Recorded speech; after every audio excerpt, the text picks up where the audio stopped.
Howdy everyone, today we're taking a look at the 8¼ inch job site table saw from DeWalt, model DWE7485. I'm pretty excited to get my hands on this one primarily due to its blade size. 10 inches has been the de facto standard table saw size for a while, so I'm curious how downsizing will affect capacities, cut quality, and noise. Let's get started. Included in the box, there isn't a whole lot. We've got the saw itself, the miter gauge, and the blade guard. Definitely no assembly required here. If you're in the middle of a job, experience an equipment failure, and need something to get you back up and running ASAP, this one from DeWalt should work well. Initial impressions on overall build quality are excellent. The matte black powder coating is flawless, as are the welds. Taking a look underneath, and we see this is indeed a direct drive saw. The blade shroud, dust port, frame, table, and all drive components are metal. All good so far. The only setup needed is the installation of the fence. It ships and is stored below the table. Keep one hand supporting it in the middle while the other releases the front and back clips. You'll remount it using one of several guide pins. These also dictate fence spacing and alignment. The whole assembly is controlled via a rack and pinion drive system, with the front and rear rollers being mechanically coupled. It works really well and can be adjusted by simply pushing the fence or by using what DeWalt calls the fine-tuning knob. The included push stick is stored in the fence and retained by a clip and spring. This location makes grabbing it mid-cut very easy. Finally, we've got a flip-over low fence for when you're cutting small stock and want better access to it. When not in use, it folds over and snaps very securely into place. For cross-cutting, we've got a miter gauge that's definitely what I would call bare bones. The slide is aluminum, while the protractor is stamped steel and lacks any hard stops. To be honest, I think DeWalt could have done a little better here. It's also got a bit of play. However, the tracks are industry standard 3/4 inch, so any number of aftermarket gauges will work, like this one from my Delta contractor style table saw.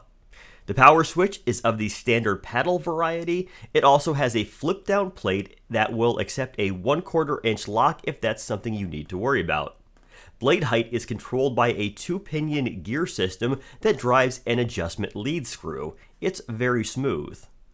The blade angle is manually adjusted by releasing a lock lever next to the height adjustment handle and sliding back and forth. DeWalt also provides hard stops at 90 and 45 degrees.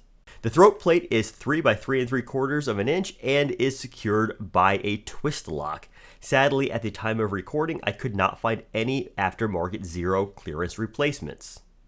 And that should cover basic machine operations, so let's move on to performance. I was hoping this product, running a smaller blade than usual, would be quieter. To find out if it is, I've got the decibel meter set up in the approximate position a user would stand during operation.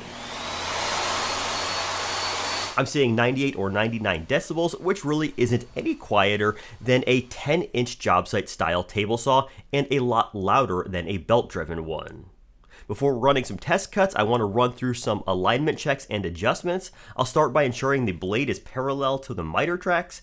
There are some really accurate ways to do this, mostly involving dial indicators and slides, but I'll stick with the simple way, marking a tooth and then using my combination square to verify its position relative to the track as it rotates.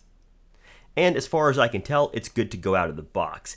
If you did need to make an adjustment, it's pretty easy. Untighten these 2 bolts underneath the table and pivot the blade.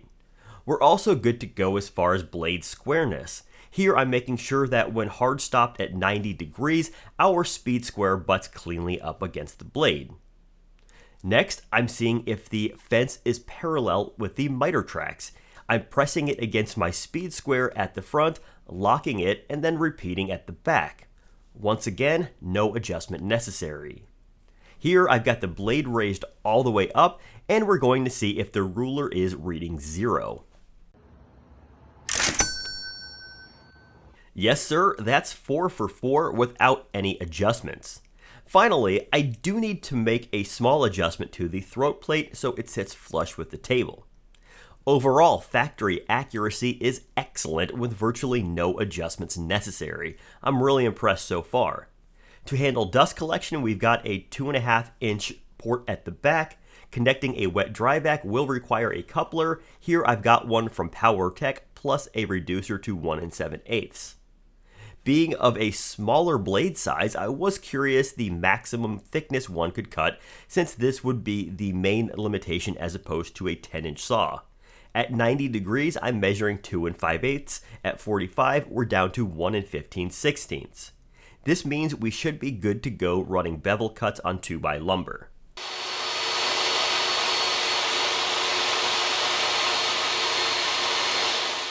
Yep, it cuts 3/4 inch plywood without a hitch and doesn't slow down. I've got the fence set at 1.5 inches and the blade set at 90 degrees. Let's see how we did. 1.502 inches, I'd call that perfect. Our machinist square also tells us that we're dead on at 90 degrees. Cross-cutting is just as smooth.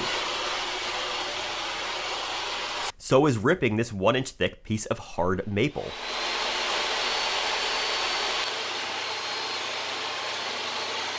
Quarter-inch cast acrylic also cuts well.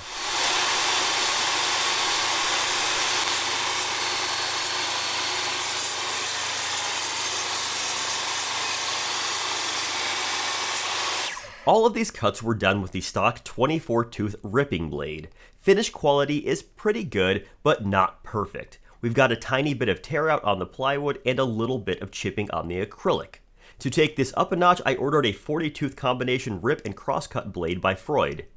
I'll place a link to this as well as any other accessories plus the saw itself below. It's an associate link for which the channel will earn a small commission. Use is greatly appreciated.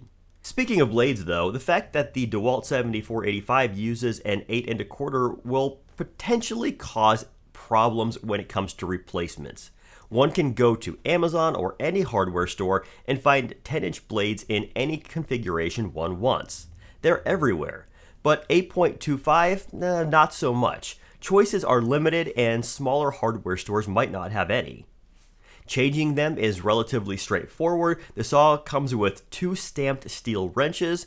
Grab the shaft with one and the nut with the other and turn. With the new blade installed, I'll make those same cuts again and take another look at finish quality.